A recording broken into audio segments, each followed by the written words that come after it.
Hello छात्रों, स्वागत है आप सभी लोगों का हमारे एचएम कोचिंग सेंटर के यूट्यूब चैनल में। प्यारे छात्रों, आज हम लोग चर्चा करेंगे पर्यावरण के इस टॉपिक में जो है कुछ जानवरों के बारे में, जहां से प्रश्न बनता है यूपी टेट के लिए, सी टेट के लिए, सुपर टेट के लिए तथा अन्य परीक्षाओं में भी यहाँ से प्रश्न बनते हैं। तो एक एक करके हम लोग सभी जानवरों के बारे में जानेंगे, चर्चा करेंगे। तो चलिए देर न करते हुए हम लोग टॉपिक को शुरू करते हैं। और सबसे पहले हम लोग चर्चा करेंगे किसके बारे में, जिराफ के बारे में। ठीक है, आप लोग इसे नोट करते चलें क्योंकि यहाँ से प्रश्न बनता है, काफ़ी इंपॉर्टेंट पॉइंट बनते हैं यहाँ से परीक्षाओं में। सबसे पहले देखेंगे, अगर जिराफ के बारे में अगर हम लोग देखें एक एक पॉइंट करके, सबसे पहले तो जिराफ जो है ये सबसे ऊंचा जानवर है, सबसे ऊंचा जानवर है, ऊंचा जानवर है।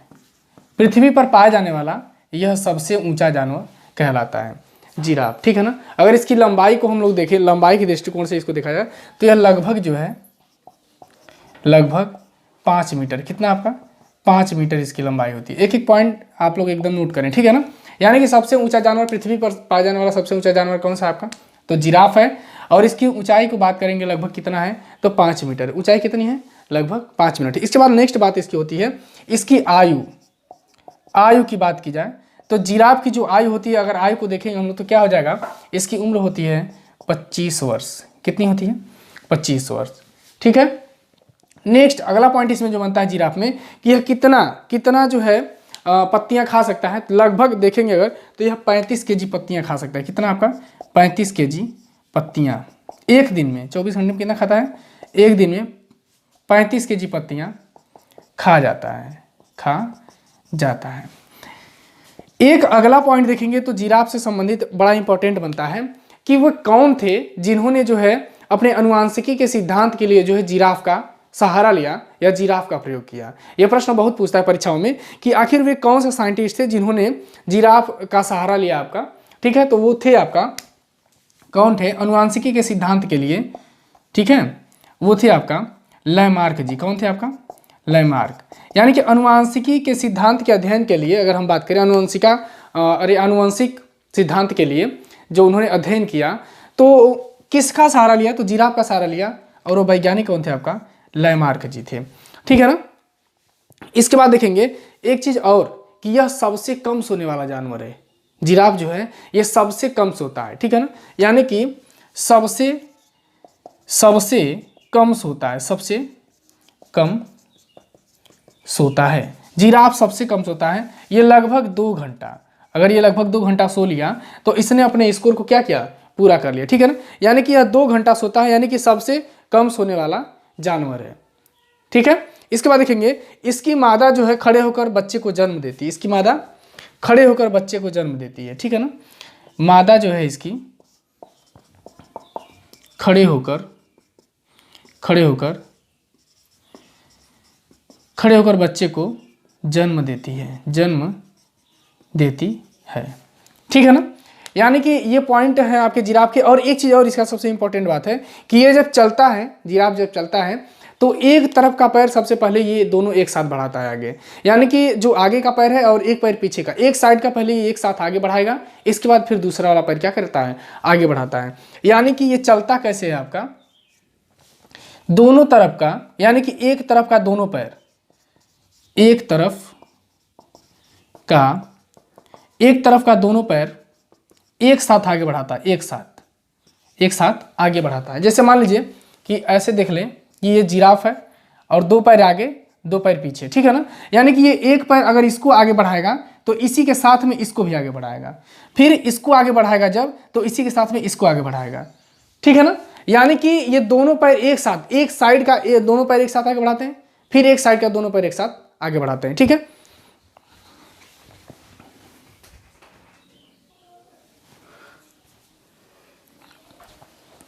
चलिए देखते हैं, आइए अब एक बार फिर से मैं इसको रिवीजन कर रहा हूं, आप लोग देखें। यानी कि हम लोग किसके बारे में पढ़ रहे हैं, तो जिराफ के बारे में हम लोगों ने चर्चा किया। इसमें सबसे पहली बात कि सबसे ऊंचा जानवर है, यानी कि पृथ्वी पर पाया जाने वाला सबसे ऊंचा जानवर कौन सा है, प्रश्न करेगा तो क्या बताएंगे आप, जिराफ बताएंगे। इसकी ऊंचाई की बात करेंगे लगभग कितनी है आपका, तो इसकी ऊंचाई लगभग है आपका 5 मीटर। दूसरा पॉइंट है आयु, इसकी उम्र कितनी है, लगभग 25 वर्ष। ठीक है। यह एक दिन में कितनी पत्तियां खाता है? तो 35 केजी पत्तियां खा जाता है एक दिन में। और देखिए आनुवंशिका का सिद्धांत के लिए जिराफ का प्रयोग किसने किया? तो लैमार्क जी ने किया, ठीक है ना। आनुवंशिका के सिद्धांत के लिए, आनुवंशिकता बोलेंगे इसको, आनुवंशिकता सिद्धांत के लिए जिराफ का प्रयोग किसने किया? तो लैमार्क जी ने किया। इसके बाद है कि सबसे कम सोता है, कौन सा जानवर सोता है सबसे कम? यह 2 घंटा केवल सोता है, और जिराफ जो है सबसे कम सोने वाला जानवर है पृथ्वी पर, ठीक है ना। इसकी मादा जो है खड़े होकर बच्चे को जन्म देती है, और जन्म के 1 घंटे के बाद, यह बड़ा इंपॉर्टेंट पॉइंट है कि जन्म के 1 घंटे के बाद जो है इसके जो बच्चे होते हैं ये चलने लगते हैं। बच्चे इसके क्या करते हैं? ये चलने लगते हैं। यानी कि ये प्रश्न आपसे कर सकता है कि कौन सा जानवर है जिसकी मादा जो है, अरे जिराफ की जो मादा होती है वो कैसे बच्चे को जन्म देती है? तो खड़े होकर जन्म देती है, और 1 घंटे के ठीक बाद इसके बच्चे चलने लगते हैं। एक बात और कि एक तरफ का दोनों पैर क्या करता है? एक साथ आगे बढ़ाता है। तो ये सारे पॉइंट रहेंगे जिराफ के, ठीक है ना। आप लोग इसका स्क्रीनशॉट ले लें या फिर आप इसे नोट कर लें, ठीक है। चलिए अब देखते हैं दूसरा पॉइंट क्या है। दूसरे जानवर के बारे में हम लोग चर्चा करेंगे। इसको मैं रफ कर दे रहा हूँ, मिटा दे रहा हूँ, ठीक है। आप लोग एकदम नोट करते चलें, सीरियल से है।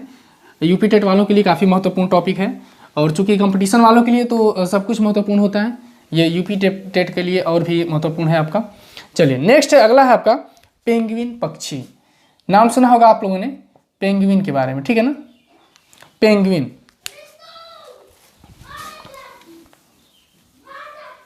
चलिए आइए देखते हैं हम लोग पेंगुइन के बारे में, ठीक है। पेंगुइन पक्षी, ठीक है ना। पेंगुइन पक्षी के बारे में अगर हम लोग बात करें तो यह सबसे पहला पॉइंट इसका क्या बनता है? सबसे पहला पॉइंट बनेगा यहाँ पे कि यह न उड़ने वाला पक्षी। कैसा है?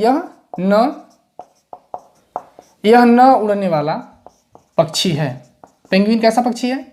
न उड़ने वाला पक्षी है। दूसरा पॉइंट यहाँ पे क्या बनता है? देखिए पहला पॉइंट है कि न उड़ने वाला पक्षी है, लेकिन यह तैर सकता है। यह उड़ नहीं सकता है लेकिन तैर सकता है। तो यहाँ पे लिख देंगे कि यह तैर सकता है, यह तैर सकता है। उड़ नहीं सकता है किंतु क्या कर सकता है? यह तैर सकता है, ठीक है ना। और यह पाया कहाँ जाता है? तो बर्फीले क्षेत्रों में, ठीक है ना। कहाँ पे? बर्फीले क्षेत्रों में, बर्फीले क्षेत्र में यह क्या होता है? पाया जाता है, पाया जाता है। बर्फीले क्षेत्र में पाया जाता है, जल के किनारे, ठीक है ना। जल के किनारे यह क्या कहता है? पाया जाता है। यानी कि बर्फीले क्षेत्र में यह पाया जाता है, जल के किनारे पाया जाता है, ठीक है। नेक्स्ट यहाँ पे पॉइंट क्या बनता है? अगला पॉइंट की अगर हम लोग बात करेंगे तो यहाँ पे नेक्स्ट पॉइंट जो बनता है कि यह अंडे देता है, यह अंडे देता है। पेंगुइन पक्षी क्या करता है? अंडे देता है। एक बात और समझ में आती है पेंगुइन के बारे में कि पत्थरों को खाने वाला पक्षी कौन सा है? तो कंकड़ों पत्थरों को जो खाने वाला पक्षी है वो कौन सा है? पेंगुइन है। इसे हम लोग यही बोलते हैं कंकड़ पत्थर खाने वाला पक्षी। कंकड़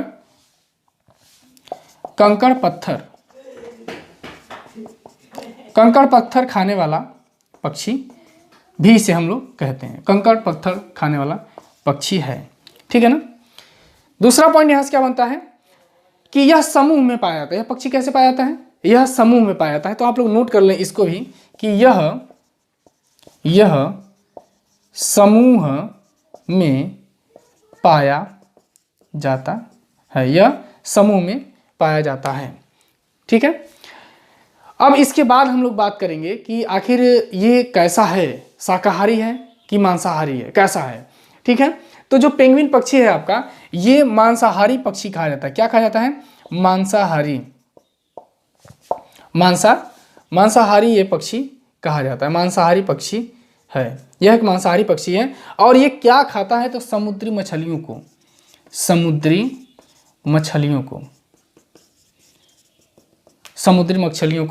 ये खाता है, ठीक है ना। शिकार किसका करता है? समुद्री मछलियों का करता है। इसके बाद देखेंगे कि यह कहाँ पाया जाता है। तो ये दक्षिण अफ्रीका, कहाँ पाए जाते हैं? पाए जाते हैं। यहाँ पे आप लोग लिखेंगे पाए जाते हैं, ठीक है ना। कहाँ पर पाए जाते हैं? तो देखेंगे आप, दक्षिण अफ्रीका, कहाँ पर? दक्षिण अफ्रीका, दक्षिण अफ्रीका में पाए जाते हैं।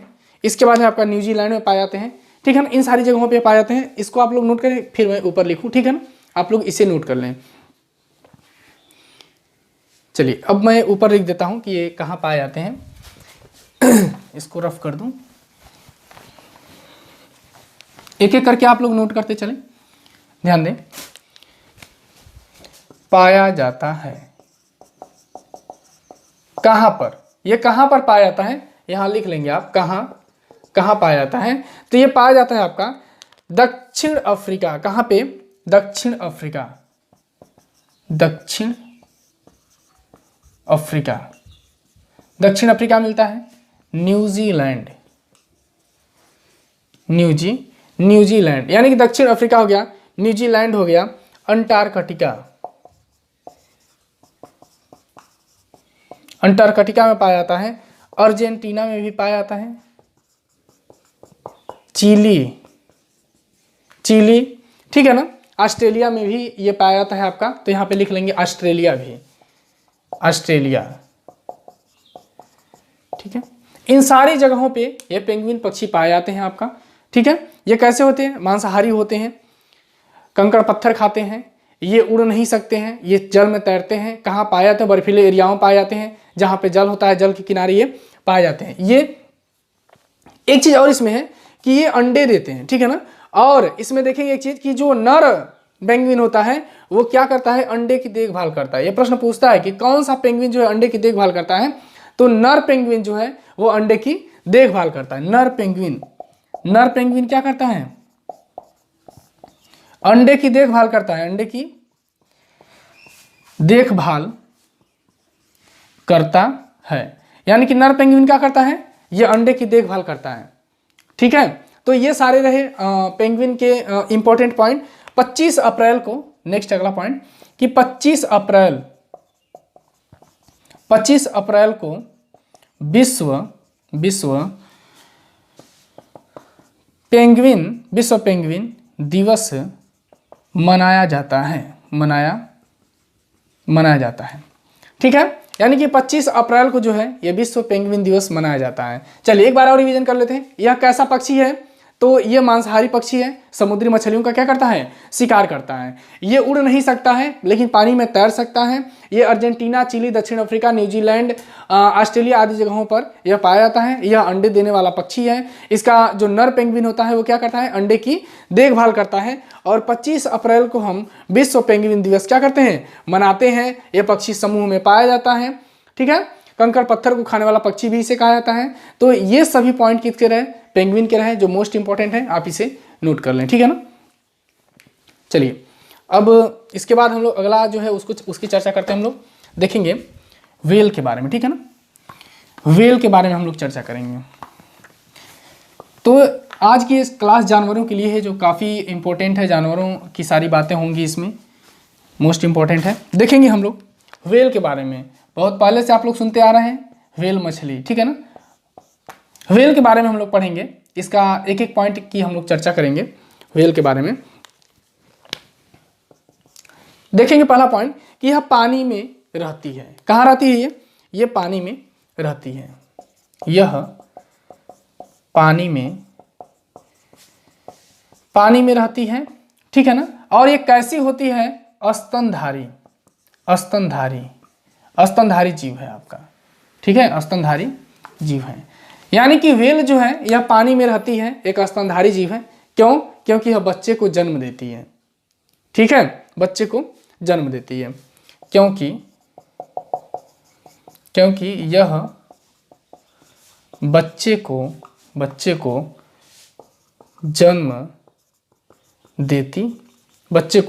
जन्म देती है, ठीक है। अगला पॉइंट यहाँ पे है कि यह पृथ्वी पर पाया जाने वाला सबसे बड़ा जीव है। पृथ्वी पर पाया जाने वाला सबसे बड़ा जीव है। यह पृथ्वी पर पाया जाने वाला सबसे बड़ा जीव है। पृथ्वी पर पाया जाने वाला सबसे बड़ा जीव है। इसके बाद हम लोग बात करेंगे कि आखिर ये व्हेल मछली सांस कैसे लेती है। तो फेफड़ों के द्वारा। कैसे सांस लेती है? फेफड़ों के द्वारा सांस लेती है, सांस लेती है। ठीक है, फेफड़ों के द्वारा सांस लेती है। और इसकी उम्र की अगर हम लोग बात कर लेंगे तो इसकी उम्र होती है कितना आपका? 90 वर्ष आयु। यहां पे लिख देंगे आप लोग, आयु इसकी कितनी होती है? 90 वर्ष होती है। आयु कितनी होती है? 90 वर्ष होती है। ठीक है, चलिए देखते हैं एक बार और। व्हेल के बारे में हम लोग चर्चा कर रहे हैं। यह पानी में रहती है, पानी में रहने वाली जीव है, एक स्तनधारी जीव है। प्रश्न यही पूछता है बार बार कि व्हेल किस प्रकार की जीव है? स्तनधारी जीव है। कैसी स्तनधारी जीव है? क्योंकि यह बच्चे को जन्म देती है। यह पृथ्वी पर पाया जाने वाला सबसे बड़ा जीव है। अगर लंबा पूछेगा तो क्या बताएंगे? जिराफ बताएंगे, लेकिन यह पृथ्वी पर पाया जाने वाला सबसे बड़ा जीव है। इसके बाद है कि फेफड़ों के द्वारा सांस लेती है। कैसे सांस लेती है? फेफड़ों के द्वारा सांस लेती है। और इसकी उम्र की बात करेंगे तो क्या होती है? 90 वर्ष होती है। ठीक है, तो ये सारे पॉइंट हैं व्हेल से संबंधित। इसका स्क्रीनशॉट आप सभी लोग ले लें। चलिए नेक्स्ट अगले पॉइंट पर हम लोग देखेंगे। और एक और है आपका जलीय जीव जिसकी हम लोग चर्चा करते हैं, वह है आपका डॉल्फिन। डॉल्फिन, डॉल्फिन के बारे में देखिए। अब प्रश्न बनता है यहाँ पे कि डॉल्फिन कहाँ रहती है? तो ये भी जल में पाई जाती है। कहाँ रहती है आपका? जल में। यह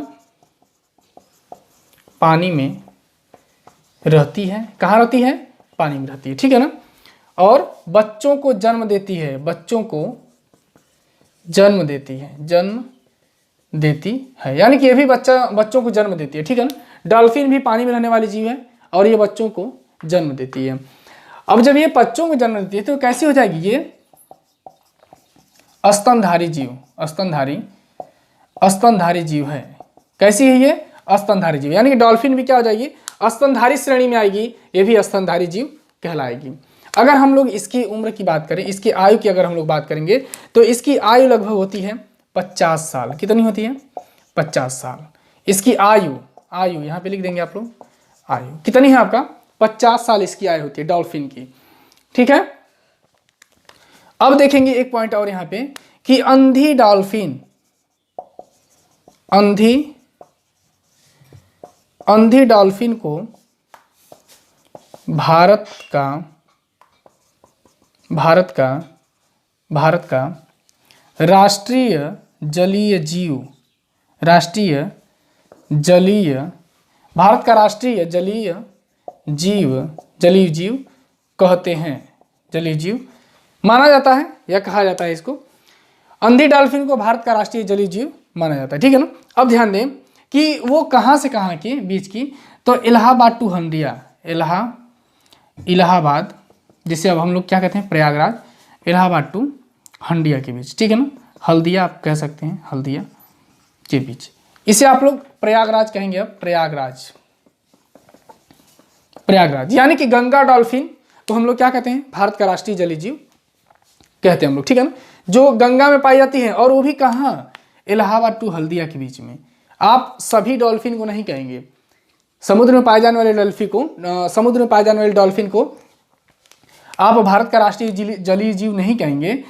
भारत का राष्ट्रीय जलीय जीव केवल इलाहाबाद यानी कि प्रयागराज टू हंडिया के बीच में पाए जाने वाली जो डॉल्फिन है उसे हम लोग भारत का राष्ट्रीय जलीय जीव कहते हैं। ठीक है, फिर से समझ लें इसको कि यह पानी में रहती है, बच्चों को जन्म देती है। यह स्तनधारी श्रेणी के जीव हैं। इसकी उम्र 50 साल होती है। अंधी डॉल्फिन को भारत का राष्ट्रीय जलीय जीव कहा जाता है। और कहाँ? गंगा में जो पाई जाती है, इलाहाबाद टू हल्दिया के बीच में। ठीक है, इसका आप लोग स्क्रीनशॉट ले लें और मैं इसे मिटा दूं। ठीक है, चलिए नेक्स्ट आगे हम लोग चर्चा करते हैं।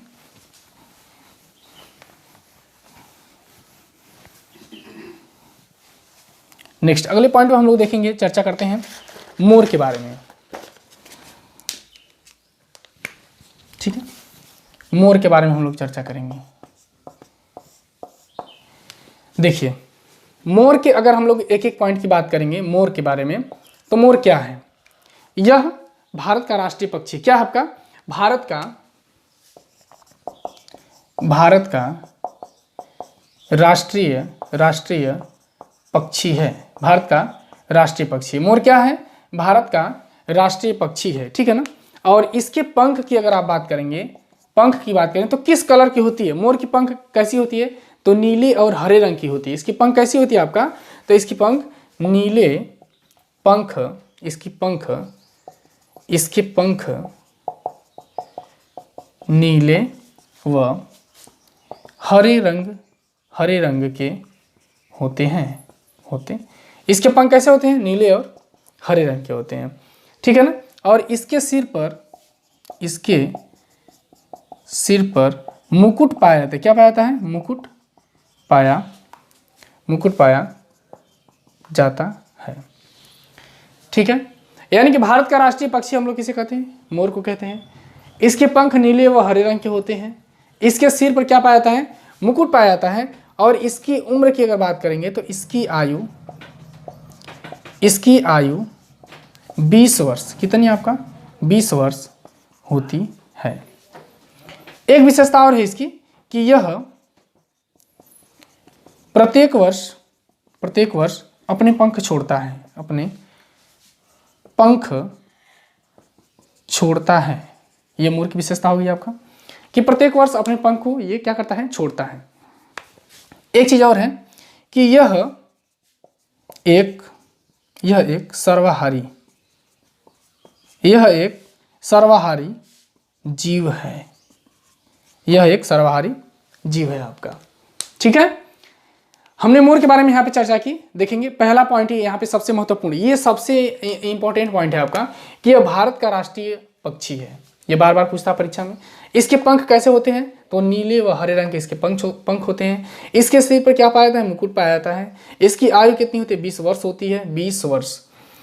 यह प्रत्येक वर्ष अपने पंख को क्या करता है? छोड़ता है और फिर पुनः उसमें नए पंख उगाते हैं। यह एक सर्वाहारी जीव है। ये बहुत महत्वपूर्ण पॉइंट है, इसको आप लोग स्टार बना लें। यह एक सर्वाहारी जीव है, ठीक है। तो ये रही सारी बातें मोर की, आप लोग इसे नोट कर लें, ठीक है। चलिए अब हम लोग चर्चा करेंगे सांप के बारे में, ठीक है। देखते हैं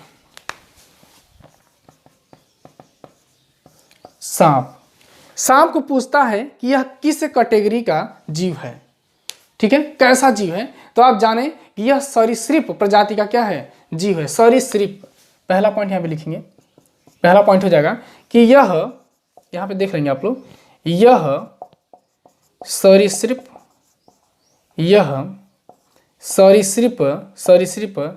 प्रजाति का जीव है, ठीक है ना। यानी कि सरीसृप प्रकृति का यह जीव है। सरीसृप का मतलब ये होता है कि रेंग कर चलने वाला। कैसा?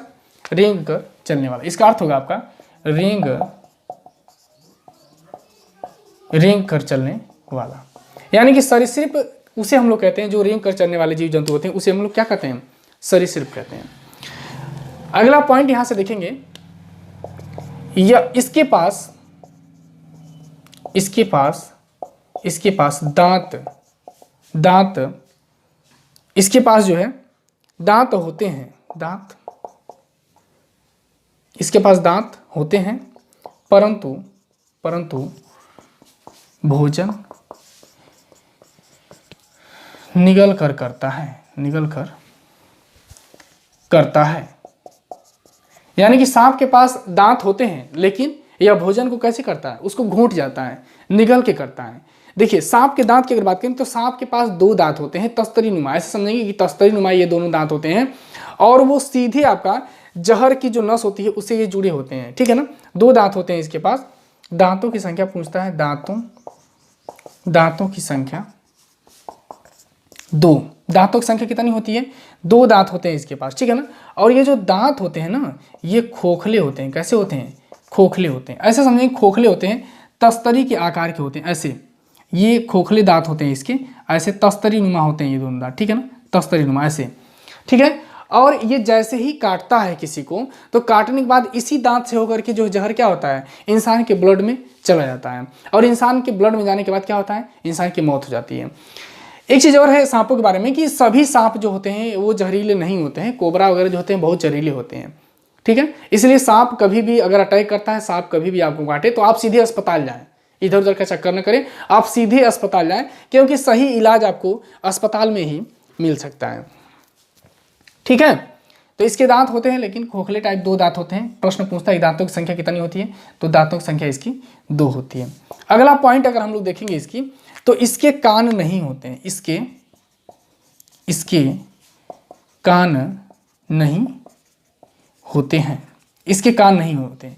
अब कान नहीं होते हैं तो ये सुनता कैसे है, तो आवृत्ति के माध्यम से सुनता है, अपनी त्वचा पे आवृत्ति को महसूस करता है, फ्रीक्वेंसी को महसूस करता है, जिससे ये क्या करता है, अनुमान लगा लेता है और उसी से ये ध्वनि को सुनता है। यानी कि आप यहाँ पे यह कंपन के द्वारा ध्वनि को सुनता है, ध्वनि को सुनता है, ध्वनि को क्या करता है, ये सुनता है, कंपन के द्वारा यह ध्वनि को सुनता है, ठीक है। कुछ भारत में जो है ये जहरीले सांप पाए जाते हैं, जिनको मैं लिखवा दे रहा हूँ, जैसे नाग हो गया, अफाई हो गया, इसके बाद कोबरा हो गया, ये सब थोड़े आपके जहरीले सांप होते हैं, बहुत ही जहरीले होते हैं। करैत हो गया, ये सब जहरीले सांप होते हैं, इनको मैं चल ध्यान दें। भारत में 4 प्रकार के जहरीले सांप पाए जाते हैं, जिसमें है आपका नाग और कोबरा, ठीक है ना। नाग और कोबरा होता है, ये पहला नोट कर लेंगे। दूसरा होता है आपका दुबोइया सांप। तीसरा होता है अफाई, और चौथा है आपका करैत। ये 4 प्रकार के भारत में जहरीले सांप पाए जाते हैं आपका, ठीक है, आप इसे नोट कर लें। इसके बाद देखेंगे कि अगर देखें हम तो सांप के काटने की दवा, सांप के काटने की दवा सांप के जहर से बनाई जाती है, सांप के जहर से बनाई जाती है, ठीक है। यानी कि सांप के काटने की जो दवा होती है ये कैसे बनाती है, सांप के जहर से बनाई जाती है, और इसे हम लोग क्या कहते हैं, सीरम कहते हैं। सांप की जो दवा होती है उसे हम लोग क्या कहते हैं, सीरम कहते हैं आपका, ठीक है ना। एक पॉइंट और यहाँ पे देखेंगे कि सांप का मुख्य भोजन की अगर हम लोग बात करें तो चावल का माड़ होता है, चावल का माड़ होता है, ठीक है। और ये किसान के मित्र कहे जाते हैं, सांप क्या कहे जाते हैं, ये किसान के मित्र कहे जाते हैं, किसान के मित्र कहे जाते हैं, ठीक है।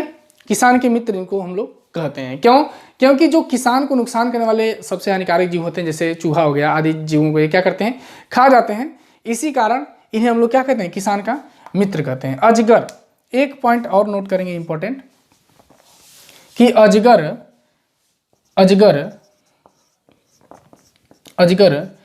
पृथ्वी पर पाए जाने वाला